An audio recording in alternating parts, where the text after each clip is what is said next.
Every year in the UK, 155,000 people go missing. In Australia, 51,000 people go missing. But what does it mean to go missing? And why aren't more people aware we have a problem of pandemic proportions? I'm Karen Shalev-Green. And I'm Caroline Humer. This is Missing Persons Uncovered. In this first episode, we're going to help you get your head around this issue. The reality is that people go missing for all sorts of reasons, and the way missing is defined is crucial in getting help. But across the series, we'll be meeting leading academics and practitioners working in this field, as well as hearing from people who've had first-hand experience of what it is to go missing and be missing. We won't be revealing identities and personal details of missing or vulnerable people, but the conversation you'll hear are designed to be a resource and an eye-opener to all on this international issue. We hope that the knowledge shared in this podcast series will create conversation and raise awareness of how we can all support and protect society's most vulnerable people. You can find out more on our website, missingpersonsuncovered.com.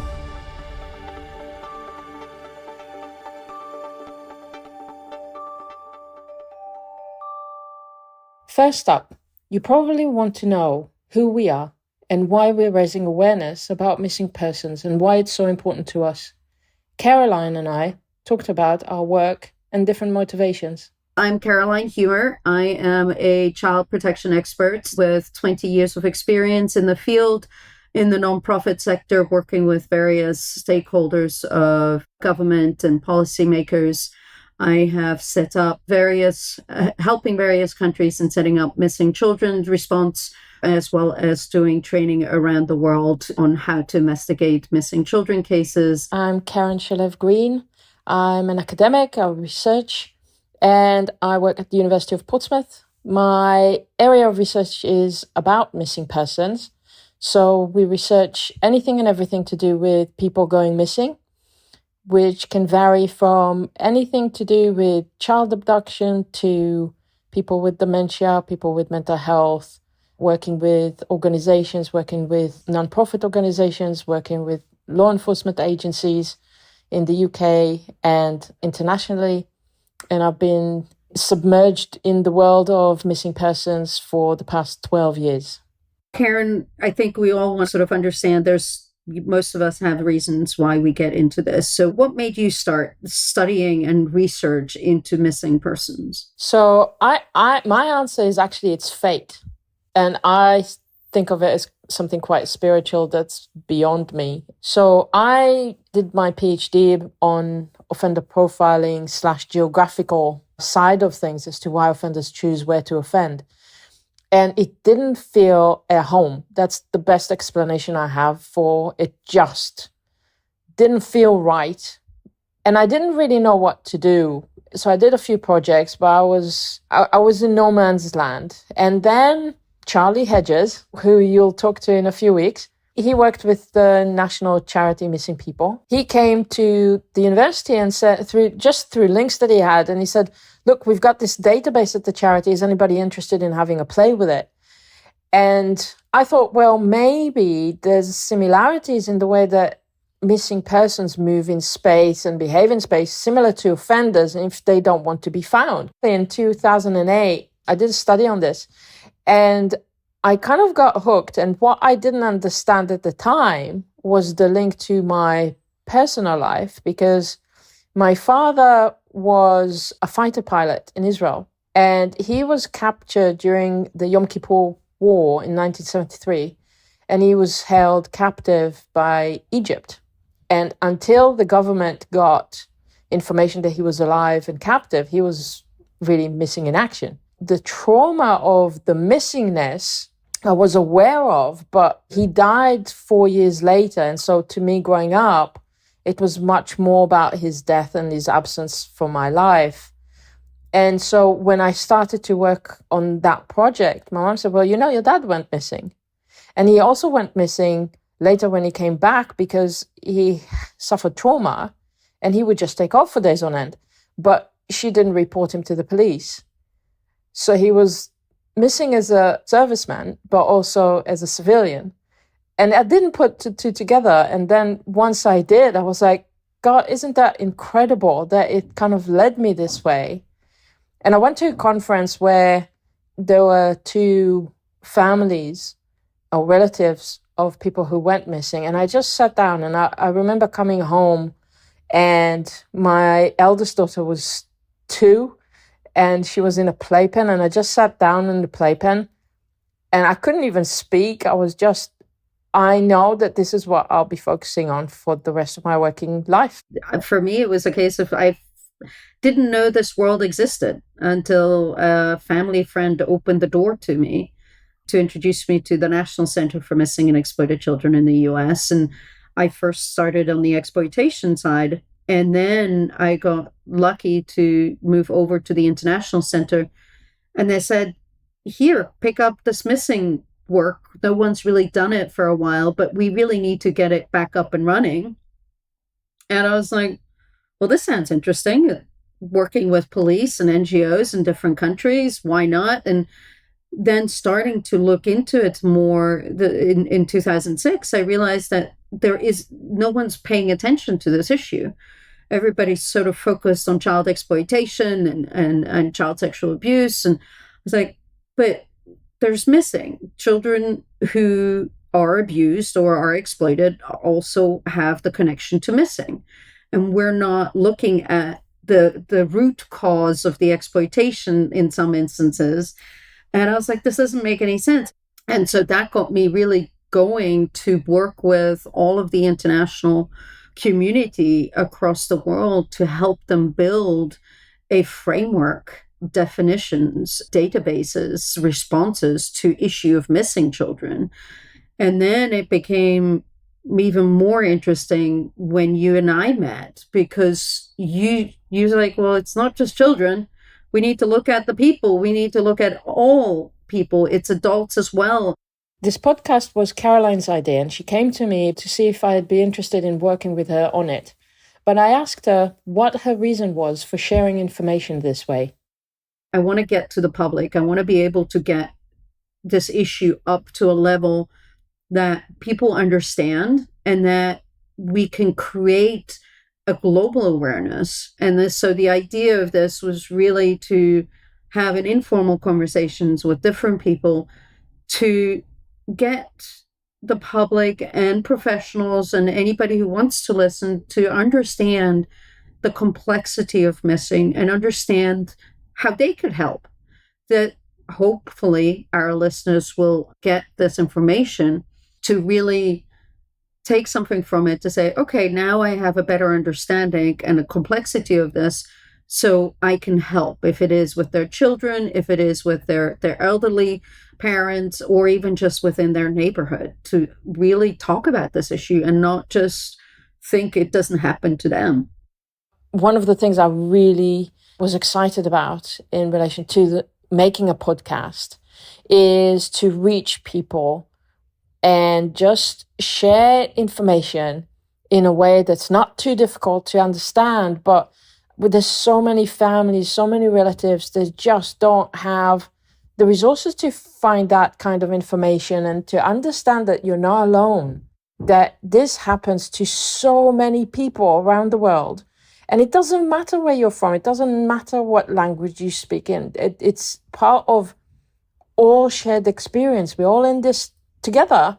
And so to bring people together, to share information, but also to hopefully lead to some better awareness by the public. When you talk about the world of missing persons, it goes back into the very essence of us being human beings and about being. And if you look, for example, in the Bible and the story of Abel and Cain, supposedly the first children of Adam and Eve, where Abel was murdered by Cain for jealousy, really. And God asked Cain, "Where's your brother?" And Cain says, "Am I my brother's keeper?" And it's a rhetorical question because God would know where Abel is and what happened. But in a way, the subtext of that was that Kenny's saying, I'm not responsible for my brother.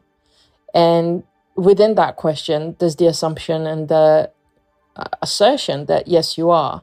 And to me, that's what missing is, that we all are each other's brothers and sisters and each other's keepers. And it's part of being human, and it's part of the process of us being vulnerable as being human. Karen thinks our unwillingness to show vulnerability plays a crucial role in the numbers. There's actually no global figure for the number of people who go missing every year, but Karen took us through some of her figures to help get a handle on the extent of the missing issue. So I did a little calculation just because I like numbers. So I looked at a few countries that have annual statistics. So I looked at the annual number of people reported missing against the population number and got a percentage out of that, and then did an average. So based on that and the world population, I came to a figure of somewhere between 8 to 12 million people being reported missing to the police or to law enforcement agencies worldwide. So if you think about 8 million people, for example, let's take the lower range. One of the things that I think people don't take into account is how many people are affected by a person going missing. And think for yourselves for a moment as a listener, in your life, if you went missing tomorrow, how many people would it directly affect? So people that, in your family, people you work with, people you associate with, it will all throw them into some sort of limbo. So a research found or estimated that 12 people on average are affected by one person going missing. But if you think about that, it's about 96 million people worldwide that are affected by a person going missing every year. I mean, it's mind-blowing. And yet we don't talk about it. We don't know that much about it as communities, as societies. Just to give everybody a little bit of an understanding what that means is that just New York City alone has 8 million people. So essentially what we're saying is that the population of New York City goes missing every year. Even that number is an absolute understatement and underestimate, because so many people are not even reported. They're not even recorded. And there's more insight to be offered by those statistics, which suggests to us that the reasons people go missing are as unique as they are. 2/3 of missing person reports about children, so under 18-year-olds. But actually, the number of people going missing is more adults. It's just that the children go missing more frequently or repeatedly, as we say. So they generate more cases, but it's actually more adults go missing. And in terms of why the figures are not accurate, we kind of said about why people are not reported necessarily. So I want to go back to that. So there's a number of things. One is, in some countries, adults that go missing don't necessarily count. It's just children, unless there's a crime involved. And of course, if it's not investigated on the point of being reported missing, you don't always know if there was a crime involved. And the other reasons why people are not necessarily reported missing is lack of trust in authorities, for example, where there's whole communities that have very little to no trust in the authorities will do anything, or even harm the person if they're found missing. So in cases, for example, of people with dementia, with learning disabilities, with ethnic minorities that are afraid to make a report. So all of those lead to many dark figures, actually. The lucky part also is that majority of those numbers, and those people that are reported missing, are actually found and recovered. So we know about 90 to 95% of most cases that are reported are sort of resolved within the first week, so that the numbers are pretty low at the end of the year.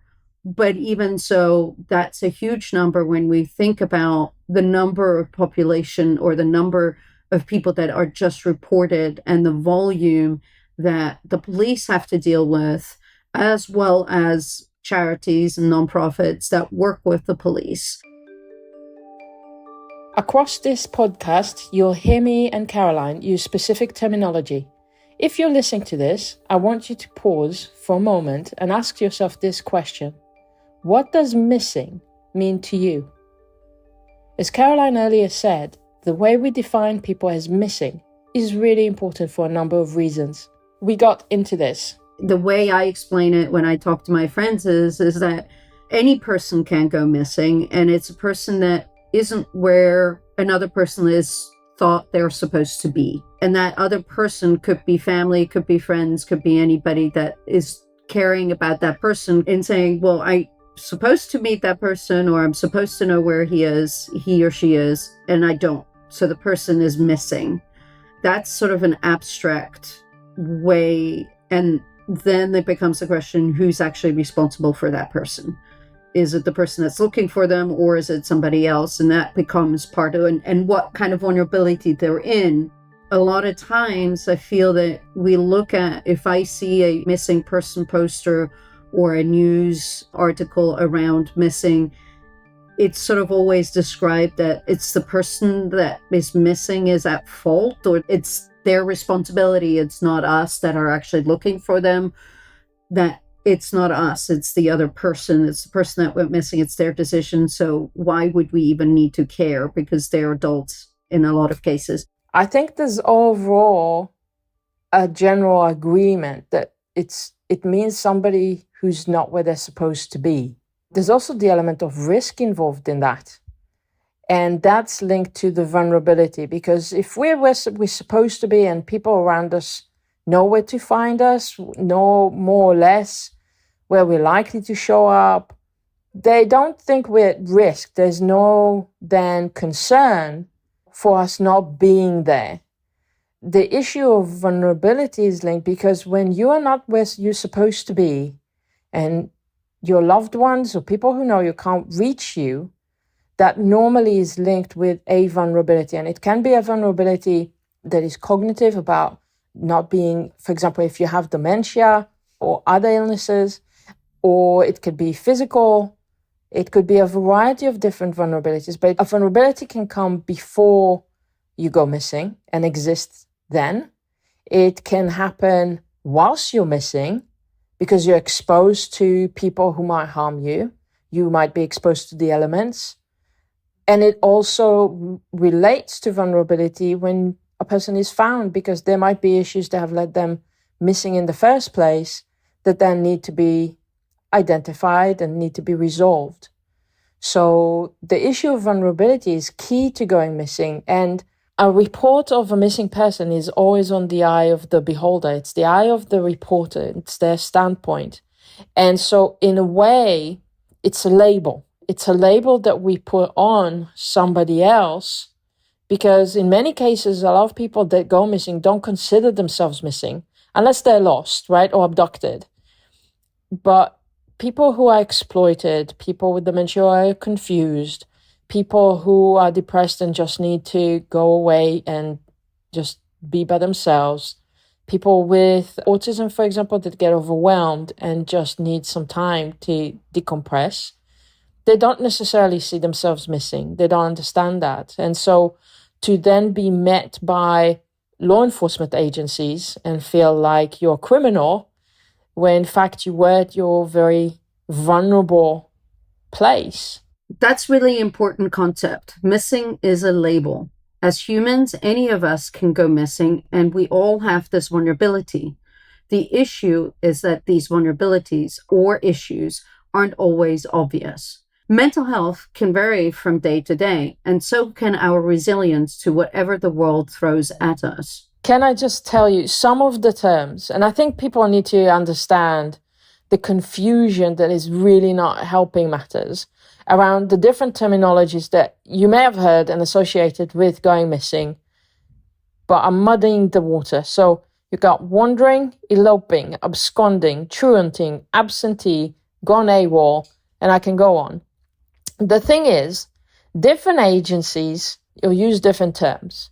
That's not helpful because then when you look at statistics, when you try to understand patterns, it's not clear. The other thing is that people then will create policies for those particular type of cases they associate with that particular element of going missing, be it from a care home, being for a person with dementia, be it for whatever reason, or going from a military base. At the very core, they're all missing. So if somebody is considered absconding or eloping, at what point are they missing? At what point do you make that transfer into this is a missing person? It's really then difficult for us to talk in a unified way and to have that language. And I think one of the reasons for that is the vulnerability. We don't like it. We don't like to admit vulnerability. It's like a symptom to an illness, going missing often, that something is wrong. There's something not right that has led that person going missing. And it could be a wide variety of issues that we'll touch on in another episode. But when you look at the numbers, it's astonishing that so little is understood, that so many countries don't have annual statistics, that the reporting and the recording is so flawed in many cases. There's a lot of shame and guilt and fear in contacting authorities to begin with. It must be in itself an extremely vulnerable place for the person reporting, because it's like you're just saying, look, I can't find my loved one. I'm really worried and I'm at a loss. I need help here. And I can't think of anything more vulnerable than that. I think it's also, though, that people feel like, oh, if I report, but it wasn't anything, that they will get into trouble, or that they put the person that is missing into trouble. That's right. And I'm glad you said that, because it's exactly it. It's the vulnerability. We're all vulnerable. Missing is like when you throw a stone in the water and you see the ripple effect. And it's like there's something hidden within. In some cases, no, obviously when you have abduction, that's not the case. But in other cases, even in exploitation, there's a vulnerability to begin with. And so the ripple effect gets bigger into that person going missing, and then the ripple effect on the loved one, and the ripple effect then on the community, and so on. And it just grows bigger and bigger and bigger. There are secondary events that happen that then cause a reason for going missing. When I did my trainings with the police officers around the world, I would also say it's like people go missing because they just lost somebody. Someone in their family died and they feel like no one understands them. And so they need to go somewhere because they can't breathe. They can't find a quiet space because there's so much and so much grief. They just don't even think. They just walk out the door and walk. And that then becomes that there's stuff in life that's happened that we don't even connect to missing, because it's like, well, why would you do that? It's not, you don't do it consciously. So who's responsible for finding missing people, especially when the number of reasons for them being missing are so diverse? Caroline explained why she thinks a collaborative effort is needed between authorities and organizations in different nations to allow for the individual circumstances. Some are looking at it more from a law enforcement perspective and saying, well, going missing is actually a crime, or it is neglect, and therefore police need to be involved. There's no way around it. And then in other areas or in other countries, it's more of a social concern where the police are sort of a secondary role, where it's more about the social welfare system trying to help and figure out how to do. And I think one of the things I feel is that the two should really need to work together instead of doing one or the other, because it's not black or white, as each case and each episode of going missing is different, because we're vulnerable and each person is human. It's really to empower you as the listeners, us as professionals, to do more and to come together to strengthen the existing response and the existing infrastructure that is there, and to talk to the politicians and the policymakers to say, hey, if you really are wanting to tackle some of these social issues, then this is also something you need to pay attention to. And that's certainly one of those things that we need to, as professionals in this space, come together to build common definition that is across industry, across the stakeholders, i.e. police, charity, social workers, healthcare workers, understood what that means, and then across countries, globally. We mentioned earlier that missing people are labeled missing by someone who notices they're gone. But that label isn't always something that vulnerable individuals are aware of. And we see that with exploited children particularly, because they don't often understand that they're being exploited. And so they don't understand the risks, they don't understand the harm that they're exposed to. And so they also don't see themselves as missing. Right. They don't feel lost. And I think that's the hardest thing. It's just that they going, well, why is someone looking for me? Once they realize that if a report has been made and there's a public appeal, I think a lot are suddenly going, well, why is someone looking for me? I didn't think that someone would be looking for me, because either they thought they don't care. And then it's like, oh, wait, now I'm in trouble because the police is looking for me. I can't do anything. I need to hide. Where do you get your information about missing people? Before we wrap up this episode, there's one more big issue that frustrates both me and Karen around how missing people are represented in our media. I love movies and I love TV series, but I see time and time again that two types of missing persons are represented in the media. It's generally speaking, child abduction and homicide. I mean, homicide relating to people going missing first, and then it's suspected homicide and you end up in an investigation and so on. And it's about 2% of the total cases. So we'll talk about why people go missing, the 98% next time. But really, the key issue for me was people then don't understand what missing is, because it's so rare what they see. It's such rare cases that it doesn't represent the truth. It doesn't represent them, their experiences. There's more to missing people than abduction and homicide. We need to create a unified language for how we discuss this topic and address it as agencies and individuals. We want to challenge that misconception with this podcast, and I hope you'll stay with us on this journey. Our aim is not to panic you. We talked about how common this is and the vastness of this, but we don't want to start panic. That's not the aim, or be negative. It's the opposite. It's to talk about things that are not understood. It's to shed light about it, and then to empower your communities into action, into doing things that can improve people's lives and even save lives.